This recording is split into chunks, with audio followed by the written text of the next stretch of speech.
So today, the topic we're here to discuss is exam developments. And this is the first session. We're going to have at least 3 of them where we will share, let me say contents, share ideas that border around examination development, especially for how it relates to professional certification. Okay, so on the agenda, we have, I think, just 4 things. We have done the welcoming. What we will then do now is to introduce the topic, and then we'll go down and make presentation for the next 30 minutes or so. And then we'll rub minds together if there are, issues that we would like to discuss. By way of introduction, certification exams play a very crucial role in establishing the credibility of the skills and expertise of members within a specific industry or a profession. You can take, for instance, the people working in the medical circle, they need to get certified certain times regarding some specific kinds of skills.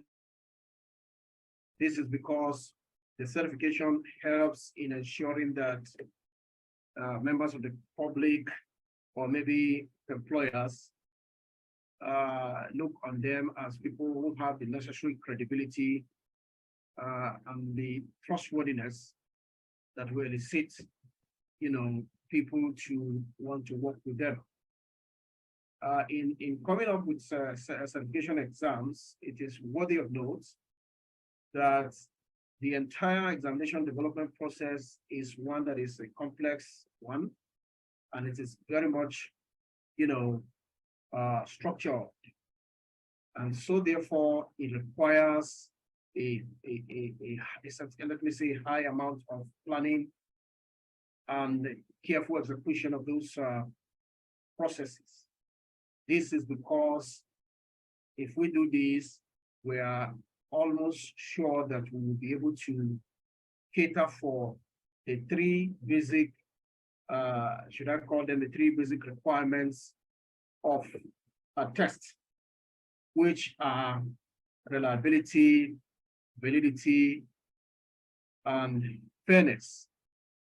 We discussed these concepts in the earlier sessions that we have held, and I think that if there's anyone that is still a little bit confused with what these things mean, maybe in the session, in the question and answer session, we'll bring those things, we'll throw more light on them. Now, this session is specifically, even though we have, touched on what examination development or item development is in the previous sessions, this particular session is, and the 2 other sessions that follow, specifically dedicated to presenting information on what item development, or let me say examination development, is about. So therefore, the next question that will then come to our mind before we talk about examination development processes or process is, what is examination development itself? Examination development is a process that is used or followed to create a test or an examination that is designed to assess or examine candidates' knowledge, skills, and abilities, as far as it, refers to a particular subject where you are talking about an examination in a school setting, or a particular industry or field when you are talking about the industrial application. So it's simply, it's as simple as we have just said, when you create examination questions, you create a test. You have been subjected to what we refer to as examination development. Then we will then now talk about what is examination development process. The definition for examination development process is not too far away from the definition of examination development itself, because it addresses series of steps that are involved in designing an examination. This is to ensure that such exams are able to measure knowledge, skills, and abilities that are required to demonstrate to demonstrate competent practice in a particular profession. I must state that these steps are necessary because the three most important components that we mentioned of an exam that the test must be reliable, the test must be valid, and the test must be deemed to be fair. These are very important in an examination situation or for any exam. If I am to touch briefly on fairness, an exam is supposed to be fair because all the members of the profession that are expected to take that particular exam should not be in any way discriminated against, or that they should not be put in a disadvantaged position for any reason. That means that I wouldn't know which profession you are, but whatever the case is, the test should not, or your exam should not be designed in such a way that it gives advantage over, to a group over another, in the sense that you shouldn't be asking your testees to provide information to a test item that a particular group taking that exam will not necessarily need to stress over before having the right, information.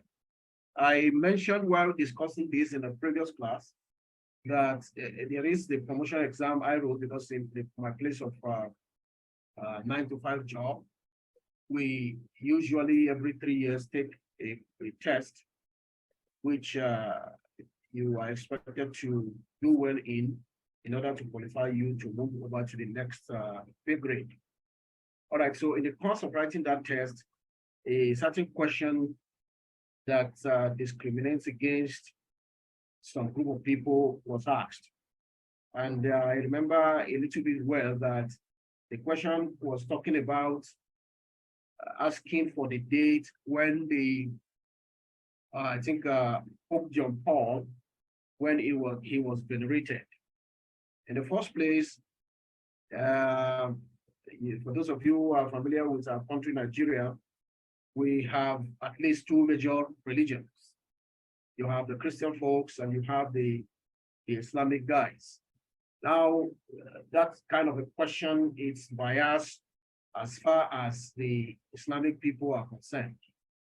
And then even in the Christian fold, we have people who are Catholics who have one thing or the other to do with the Pope. And then we have the Protestant folks who do not have anything to do with the Pope. So they are not necessarily informed or concerned about the activities that goes on in the Catholic faith. On that ground, asking them a question from such a field or content in an exam in the first place that does not have syllabus, it does not have study materials, then you have asked a question that is not fair. You have asked a question that is not, that is biased. So in every profession, I think that there are, chances that if care is not taken, questions that seem not to be fair will be asked. It behoves on the test developers, or if you like to call them test creators, to take care to ensure that their tests are valid, their tests are reliable, and their tests are fair. So having said that, we will proceed by taking a look at some of the key steps that are involved in creating a certification exam, or if you like to say an exam in general.